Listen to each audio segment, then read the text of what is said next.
People often ask me what the hardest part of serving in Cambodia was.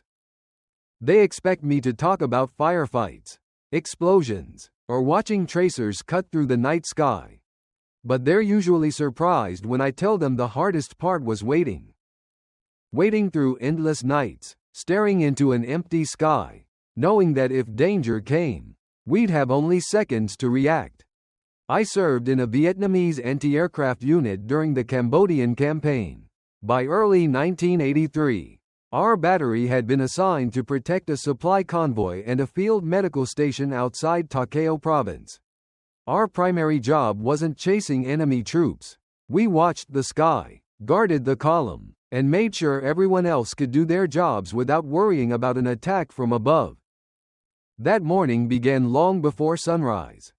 The jungle was still soaked from the previous night's rain.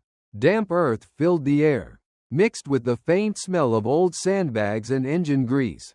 Mosquitoes buzzed around our faces no matter how often we slapped them away.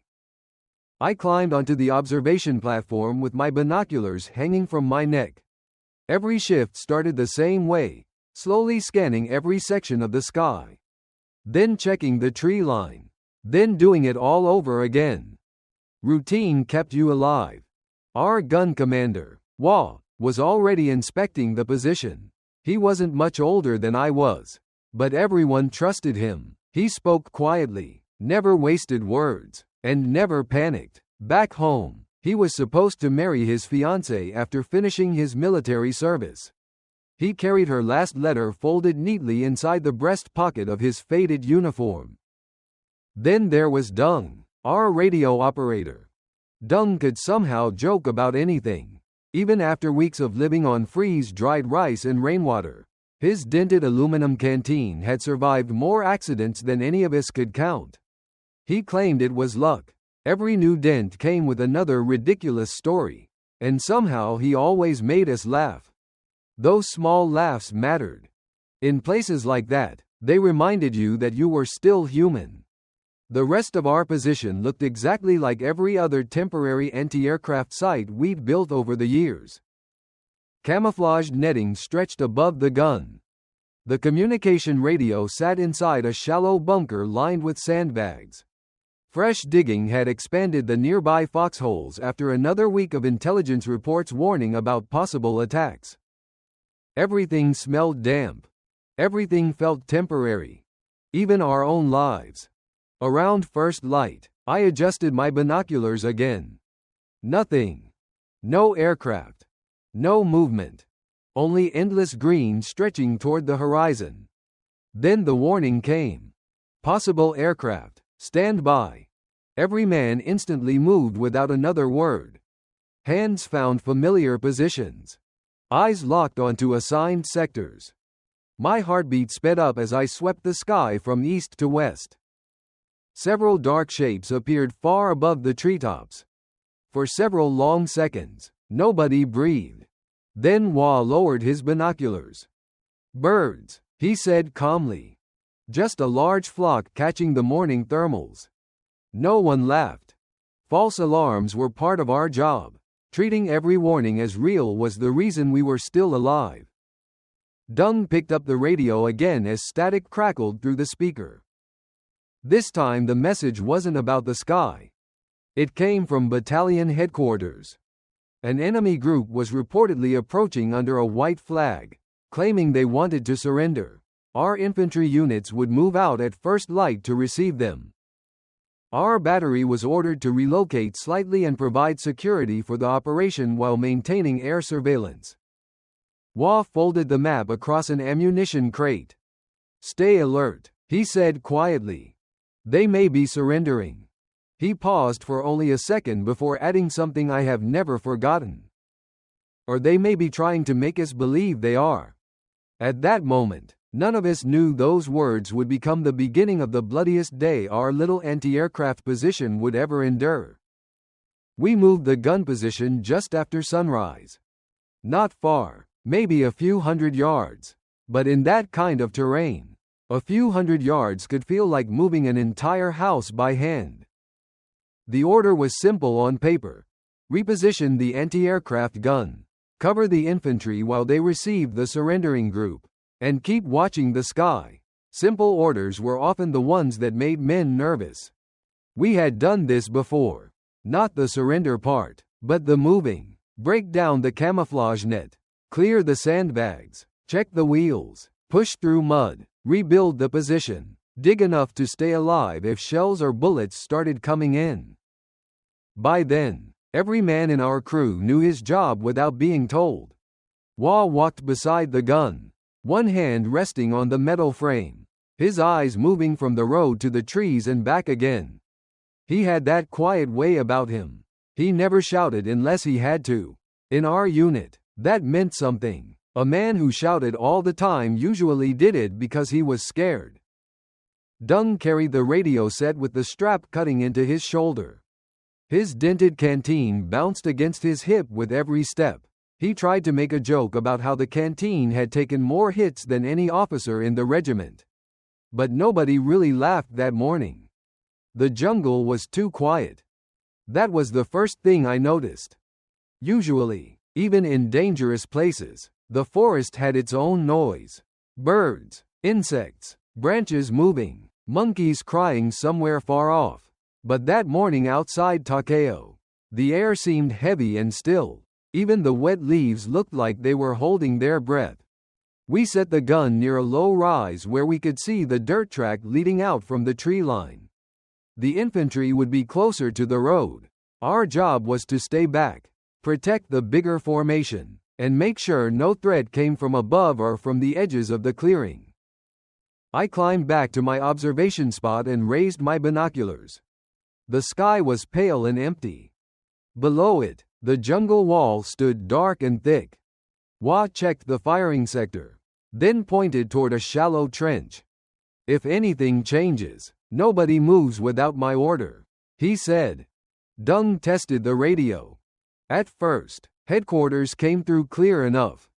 Then the static started.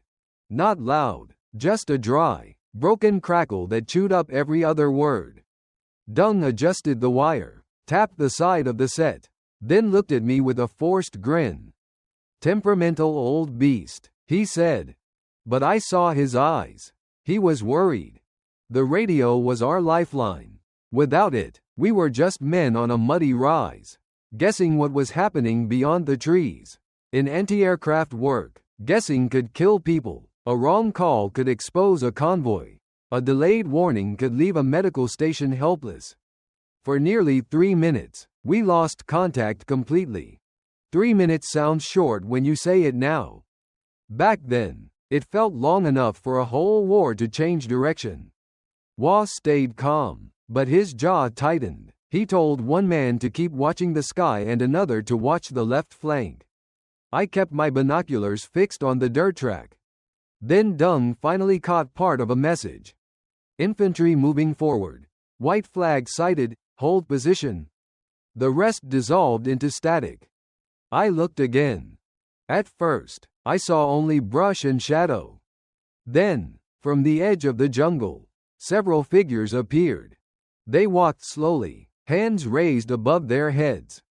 One of them carried a white cloth tied to a stick. For the first time that morning, I heard someone near our gun breathe out. But Wah did not relax. Neither did I. Through the binoculars, the men looked tired, thin, and beaten down by the jungle.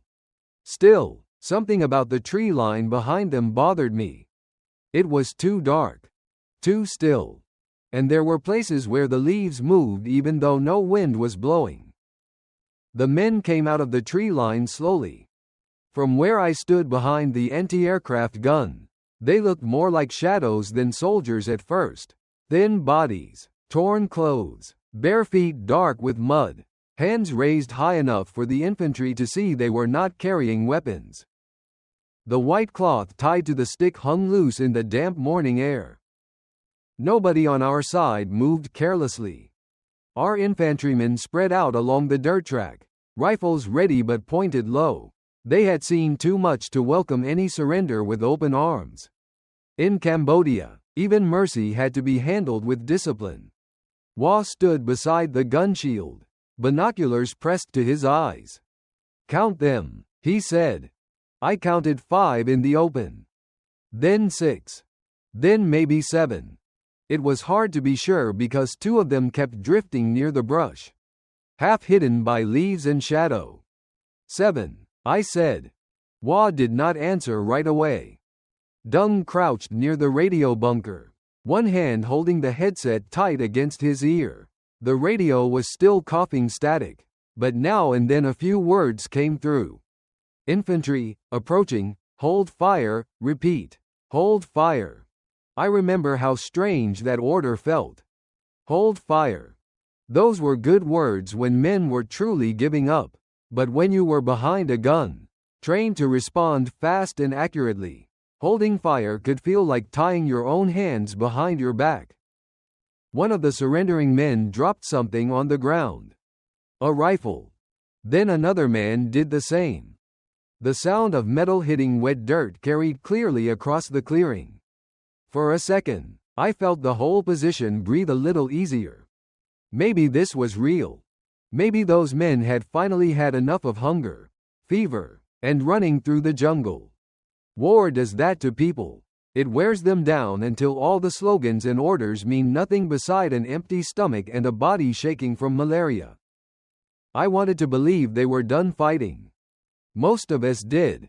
Because every surrender meant one less exchange of bullets, one less body carried back on a poncho, one more chance that the day might end without another name being whispered around a cooking fire. But Wah kept watching. His face did not change. Look behind them, he said quietly. I shifted my binoculars past the men in the open and focused on the dark green wall behind them. At first, I saw nothing. Then I saw movement. Not much, just a leaf shaking when there was no wind. A narrow strip of brown cloth disappearing behind a tree trunk. A dark shape too low to be a standing man, too steady to be an animal. My mouth went dry. I lowered the binoculars, wiped sweat from my eyebrow, and looked again. It was gone. Maybe I had imagined it. That was the terrible thing about jungle fighting. The forest played tricks on you. Light and shadow moved all the time. Fear filled in shapes that were not there.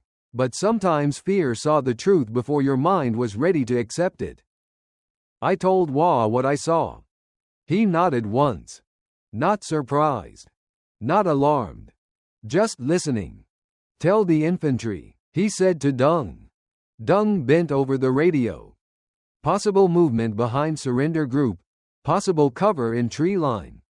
Static swallowed half his words. He tried again. The infantry in front continued forward. One Vietnamese soldier stepped close enough to gesture for the surrendering men to kneel. The men obeyed. All except one. He stood near the left side of the group, head lowered, shoulders shaking as if from fever or exhaustion. Then he slowly bent down. At first, it looked like he was tying his sandal. Or maybe picking up something he had dropped. He stayed bent too long. Hoa's voice cut through the morning, low but sharp. Watch him. I fixed my binoculars on that man. His hand disappeared under a dirty piece of cloth near his foot. And in that final quiet second, before anyone fired, I knew the day had already changed. The man's hand came out from under the dirty cloth holding a rifle. Not a surrendering man's hands anymore. A fighter's hands. He moved fast, faster than anyone so weak and beaten looking should have been able to move. In one motion, he snatched up the hidden AK, rolled his shoulder forward, and fired toward the closest Vietnamese infantryman. The first burst cracked across the clearing like a branch snapping in a storm. Then everything exploded. The men who had been kneeling threw themselves sideways. 2 grabbed weapons hidden in the mud. Another pulled a grenade from beneath his shirt. From both sides of the tree line, Pon Pot fighters opened fire at the same time. It was not surrender. It was a killing box. The white cloth dropped to the ground and lay there in the wet dirt. Useless and ugly. Our infantry had been careful, but the distance was too close. The first seconds were chaos. Men dove for cover behind shallow rises, tree stumps, and the bodies of the ones who had gone down first. Orders were shouted and swallowed by gunfire. I remember the sound more than the sight. Bullets snapping through leaves. The flat hammering of rifles. Dung yelling into the radio. Hoa's voice cutting through it all. Stay on your sectors. Do not crowd the gun. That was Wa. Even in that madness, he kept the crew from breaking apart. Our anti-aircraft gun had been placed to watch the sky and protect the convoy. Not to fight men hiding 10 feet inside a jungle line. The weapon was powerful, but it was not meant for panic. It needed discipline. It needed a clear field. It needed men who could think while fear was crawling up their backs. I swung my eyes from the sky to the clearing and back again. Training told me to keep scanning above us. My heart told me to look down, where our infantrymen were bleeding in the mud. That was the first time that day I understood how cruel duty could be. A man can only look one direction at a time. Wa saw the same thing I did. His left shoulder jerked as something struck the metal shield near him. A splinter or fragment cut through his sleeve and opened the skin beneath. Blood ran down his arm, dark against the faded green cloth. He did not step back. Report, he shouted. Contact front and left, I answered. Dung fought with the radio, his face pale under the grime. Headquarters, this is Battery 3. Surrender group is hostile. Repeat, surrender group is hostile. Static. Then a voice came through for half a second and vanished. The infantry line tried to pull back, but another burst from the tree line pinned them down. I saw one young soldier drag himself behind a mound of red dirt. His helmet had rolled away. His hands were clawing at the ground, trying to find cover that was not there. I still see that image sometimes. Not in dreams. Dreams would be easier. I see it when I hear a shovel hit wet soil. I see it when rainwater runs brown along a roadside ditch. War leaves memories in ordinary things. Wa turned toward me. His eyes were steady, but there was pain in them. We hold this position, he said. He knew what I was thinking. Maybe I had already taken one step forward without realizing it. Down below, the wounded soldier lifted his head once, then dropped it again. Behind him, the tree line kept flashing with muzzle fire. Our gun crew waited for Hoa's command. Every man caught between training and instinct. If we abandoned the position, the convoy and medical station behind us would be exposed. If we stayed where we were, some of our own men might die within sight of us. Wa raised his bleeding arm and pointed toward the clearing. Get ready, he said. But before he gave the next order, another burst of fire slammed into the sandbags beside Dung's radio pit. The radio went silent. When the radio went silent, the whole battlefield seemed to shrink. Before that, we still had a thread connecting us to headquarters, to the infantry command post, to the convoy behind us. Once that thread snapped, all we had left were our own eyes, our own judgment, and Hoa's voice. He wiped the blood from his shoulder with the back of his hand and leaned behind the gun shield. Check the set, he shouted to Dung. Dung crawled back into the radio pit. Dirt kicked up around him as rounds slapped into the sandbags. His canteen banged against the edge of the trench, making a dull metal sound I could hear even through the gunfire. I'm trying, he yelled. The infantry below was still pinned down near the clearing.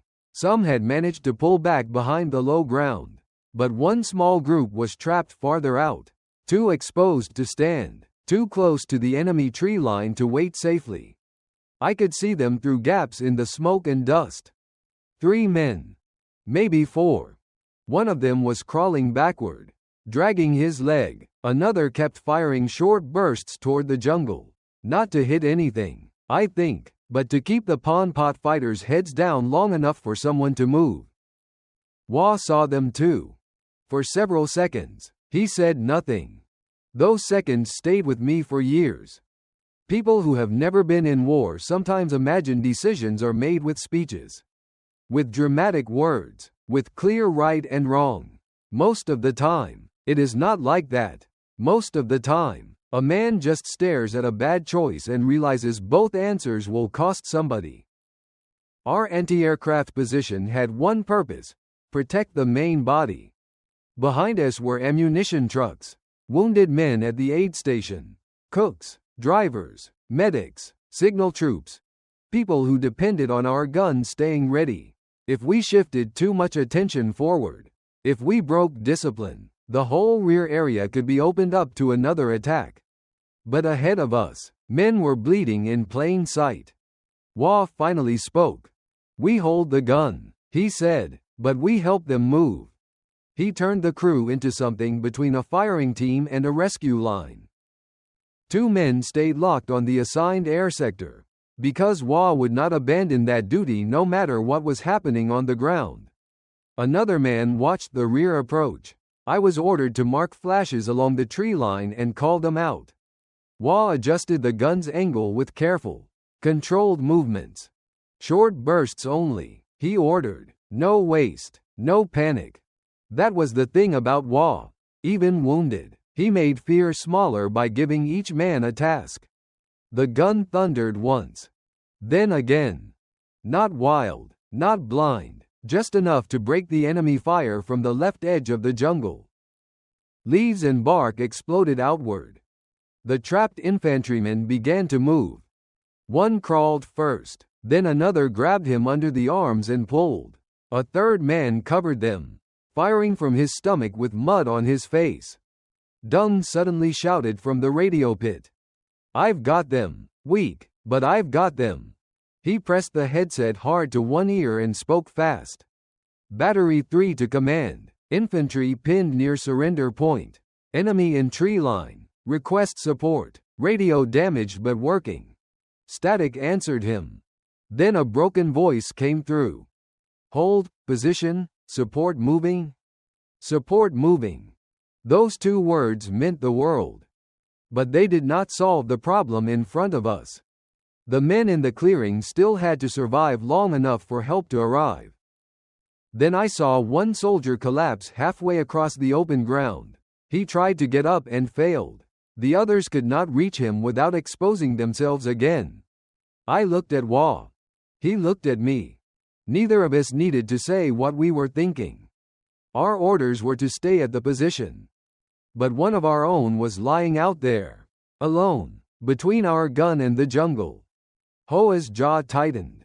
"Wait for my command," he said. And for the first time that morning, I was not sure whether he was telling me to stay, or preparing to let me go. Wah did not give the order right away. He stood behind the gun shield, blood soaking through his sleeve, eyes moving from the wounded man in the clearing to the tree line. Then back to our position. I could see the decision weighing on him. He was our commander, but in that moment he was also just a young man carrying the lives of other young men in his hands. "Dung," he said, "keep the radio alive." Dung nodded without looking up. He had the headset pressed hard to one ear, one hand turning the dial, the other holding a loose wire in place. The set was damaged, maybe worse than he wanted to admit, but he kept talking into it like stubbornness alone could hold the signal together. Wah turned to me. "You and Dung will take the stretcher if I say so." My stomach tightened. The stretcher was folded inside the shallow bunker near the ammunition crates. We kept it there for emergencies, though none of us liked to look at it. A stretcher in a fighting position was a quiet reminder that sooner or later, somebody might need it. I glanced toward the clearing. The wounded infantryman had stopped trying to stand. He lay partly on his side, one arm pressed against the mud. Every few seconds, he moved just enough to show he was still alive. The enemy fire came in uneven bursts now, not constant. That almost made it worse. Silence tempted a man to move. Then the rifles would crack again from the trees.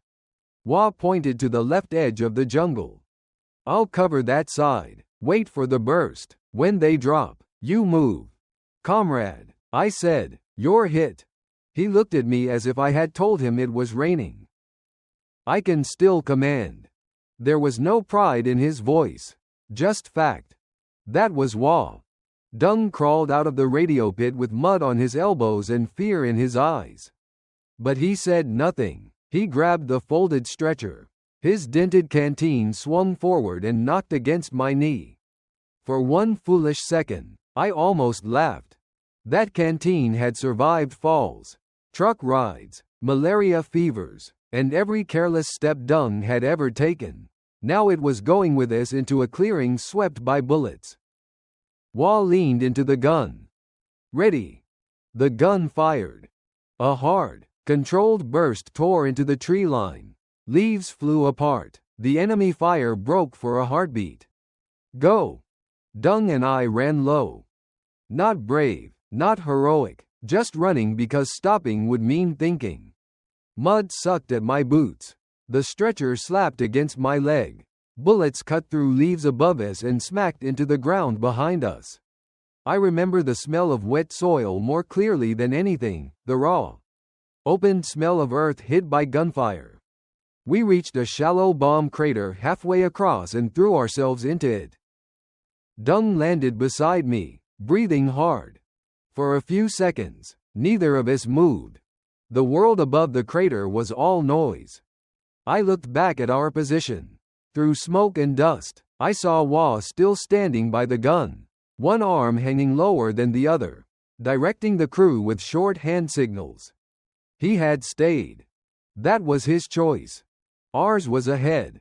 The wounded infantryman was maybe 20 yards away. 20 yards can be nothing on a road back home. In war, 20 yards can feel like crossing an ocean. Dung wiped mud from his mouth and looked at me. On 3? He asked. I nodded. Before I could count, another burst slammed into the rim of the crater. Dirt showered over our heads. Then, from somewhere near the wounded man, we heard a weak voice. Help me. Dung's face changed. So did mine. We stopped being an anti-aircraft crew for a moment. We were just two soldiers listening to another soldier ask not to be left alone. Dung counted for both of us. 1, 2, 3. We climbed out of the crater and ran bent over, carrying the folded stretcher between us. I could hear Hoa's gun behind us, firing in short, disciplined bursts. Every burst gave us a few seconds of life. That was how it felt. Not safety. Just borrowed seconds. The wounded infantryman lay face down in the mud, one hand still gripping his rifle. His breathing came in sharp, wet pulls. When I rolled him slightly, he looked at me with eyes that were wide but not focused. Stay with us, I said in Vietnamese. I do not know if he heard me.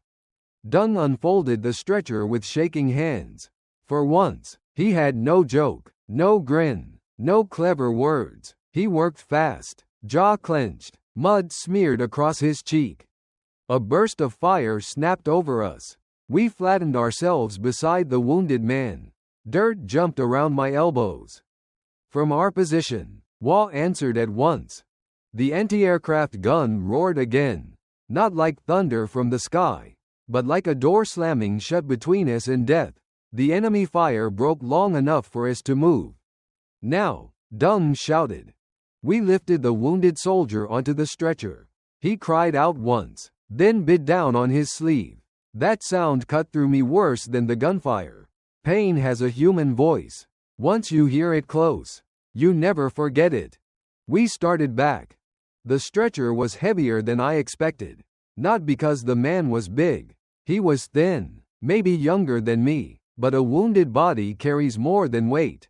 It carries fear, blood, and the terrible knowledge that one wrong step could end all three of you. Dung took the front. I took the rear. We moved low, half running, half stumbling. Behind us, the tree line flashed again. A bullet hit the ground near Dung's boot. He flinched but kept moving. His dented canteen swung wildly at his hip, clanging against the stretcher frame. Keep going, I shouted. I am, he yelled back. We were almost to the crater when the wounded man's hand slipped off the stretcher. I shifted my grip to keep him from sliding. That small movement slowed me half a step. Dung saw it. He turned his body sideways, placing himself between the tree line and me. It was instinct. No speech. No heroic pose. Just one friend making himself a little wider so another friend might live. The next burst came low. Dung jerked as if someone had kicked his legs from under him. The stretcher dropped on his side, and all three of us went down in the mud. For a second, I thought he had tripped. Then I saw the blood spreading across his lower ribs. Dung. He tried to push himself up. The radio handset, somehow still clipped to his belt, dragged through the mud beside him. He grabbed it with one hand, as if the whole battle depended on that little piece of equipment. Don't lose the signal, he gasped. Even then, that was what he thought about. Not himself. The signal. The unit. The men behind us. I grabbed the stretcher and screamed toward our position. Though I could not hear my own voice, another crewman came running from the gun line. Low and fast. Wah had sent him. Of course he had. Together, we dragged both men toward the crater. Then beyond it, toward the sandbags. Wah kept firing until we crossed the last stretch. When we reached the position, my arms were numb and my mouth tasted like metal. The medics pulled the infantrymen away first. Then they reached for Dung. He still had the handset in his fist. His dented canteen lay beside him, half buried in Takeo mud, rocking slightly from the blast waves. For a moment, nobody spoke. Even the gun seemed too loud for what had just happened. The fight did not end all at once. It faded in pieces. First the firing from the tree line became shorter, then farther away, then it turned into scattered shots, popping deep inside the jungle as the Pon Pot fighters pulled back through the brush. Support finally reached us from the right flank. Infantry moved carefully, not chasing blindly, not shouting victory. By then nobody felt like celebrating anything. The clearing was too torn up for that. The dirt road was chewed by bullets. Leaves hung shredded from the trees. The white cloth that had started it all lay trampled into the mud. I sat behind the sandbags with my back against an ammunition crate. Hands shaking so badly I had to press them between my knees. Wah was still standing. His shoulder had been bandaged quickly, but blood had already come through the cloth. He refused to sit until the gun was checked, the ammunition counted, and the air watch restored. That was how disciplined he was. Even after the trap, even after seeing our own men carried back bloody, he still looked up at the sky. Keep scanning, he said. War did not pause just because we were hurt. The medics worked behind us near the shallow bunker. I could hear them cutting cloth, giving orders, asking for water. Someone handed over a dented canteen. Dung's canteen. I turned and saw him lying under a poncho shade, pale but awake. His hand was wrapped around the radio handset like he was afraid someone might take it from him. When he saw me looking, he tried to smile. It was a small, weak smile. Still works, he whispered. I did not know whether he meant the radio, the canteen, or himself. I wanted to say something funny back, something normal, but my throat closed up, and all I could do was nod. Later that morning, after the area was secured, we inspected the surrender point. That was when the full truth showed itself. Rifles had been hidden under dirty cloth near the men's feet. Grenades were tucked inside bamboo baskets. Shallow firing holes had been dug just inside the tree line and covered with leaves. The men who walked out under the white flag had not been the whole group. They had been bait. I remember one infantry sergeant standing over the hidden weapons without saying a word. His face was gray with dust and anger. One of his men had died before the medics could reach him. Another would lose a leg. The soldier we carried back survived, though none of us knew that yet. I picked up the white cloth from the mud. I do not know why. Maybe because I hated it. Maybe because I needed proof that something so small and ordinary could be turned into a weapon. It was not pure white anymore. It was brown with dirt and dark in places where blood had soaked into the fabric. I folded it once and put it beside the radio pit. For a long time after that, none of us spoke about surrender the same way again. We still followed orders. We still treated prisoners according to discipline. We did not become cruel men because cruel men had tried to fool us. But something changed inside us. That day in Takeo taught me that war does not only wound the body. It wounds trust. It makes a man hesitate before mercy. And that may be one of its worst crimes. That evening, when the jungle insects began their noise again, our gun crew returned to watch. The sky was empty. But none of us felt safe under it. In the days after the ambush, our position returned to what it had always been on paper, an anti-aircraft post.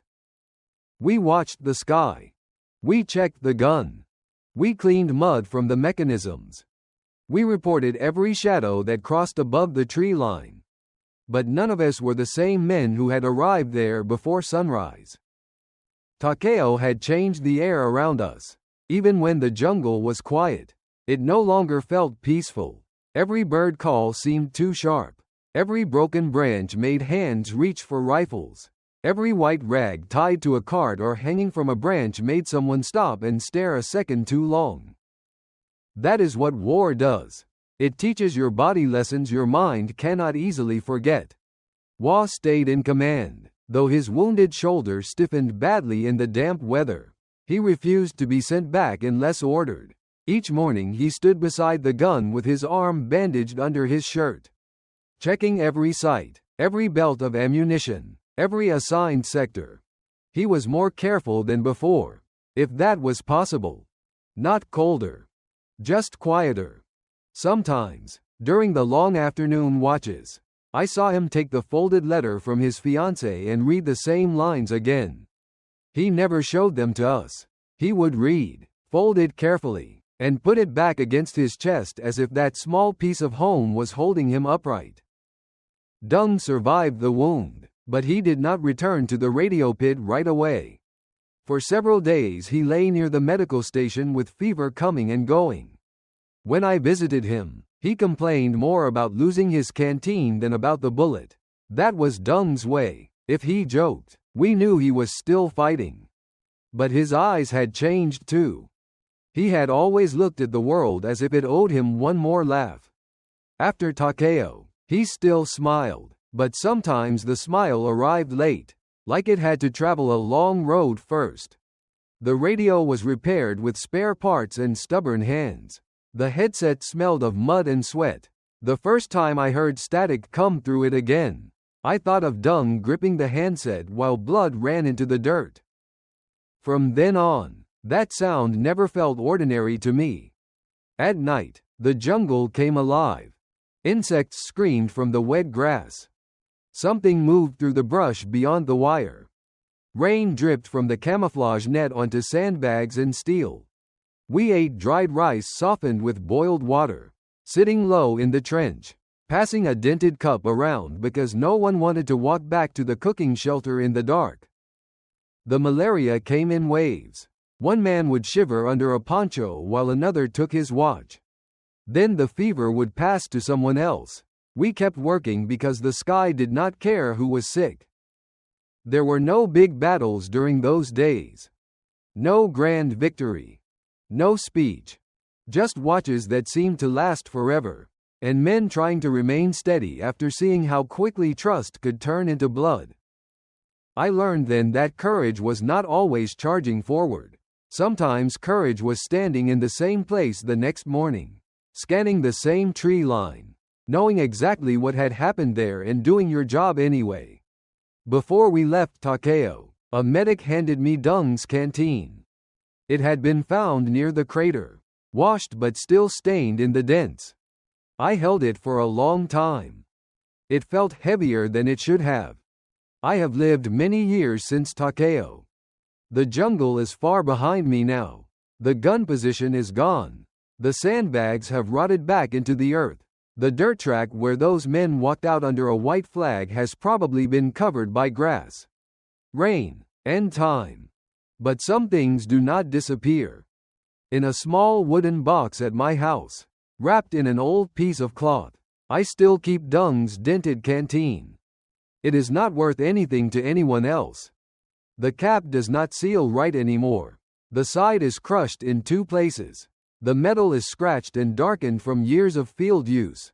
If you saw it at a market, you might pass it by without looking twice. But to me, it carries a whole morning. When I hold it, I remember Dung sitting beside the radio pit, making jokes while mosquitoes bit his neck. I remember him trying to keep the signal alive with blood on his uniform. I remember the sound it made when it knocked against the stretcher frame as we ran through the mud. He survived Takeo, but he was never quite the same after that. None of us were. Wa also came home years later. He married the woman whose letter he had carried in his pocket. Once, long after the war, I visited him. His shoulder still bothered him when the weather changed. He laughed about it and said old wounds were better at predicting rain than any farmer. But when I mentioned Takeo, the laugh left his face. For a while, we just sat there drinking tea.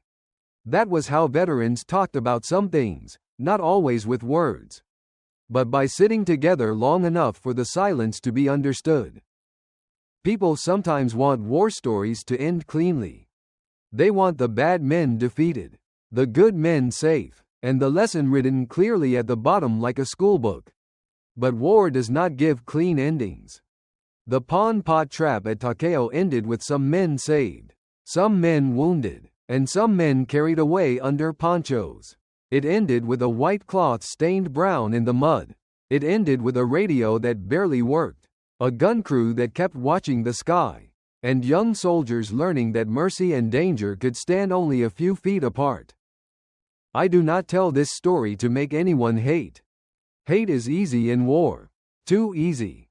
I tell it because the men beside me deserve to be remembered as they were, not statues. Not heroes carved from stone, but tired, hungry, frightened young men who still did their jobs. Men who shared dried rice when there was not enough. Men who took another man's watch during a malaria fever. Men who ran into gunfire because someone out there called for help. I was an anti-aircraft soldier. My duty was to look upward, to guard the sky. But that day in Takeo taught me that protecting a unit was never only about aircraft or guns or orders. It was about the man beside you, the man in the trench, the man on the radio, the man lying in the mud, hoping someone would come. Sometimes, late at night, I take the canteen out and turn it in my hands. The dents catch the light. And for a moment, I hear the jungle again, the insects, the radio static, Hoa's calm voice, Dung's tired laugh. Then I close the box. Not to forget. To remember gently.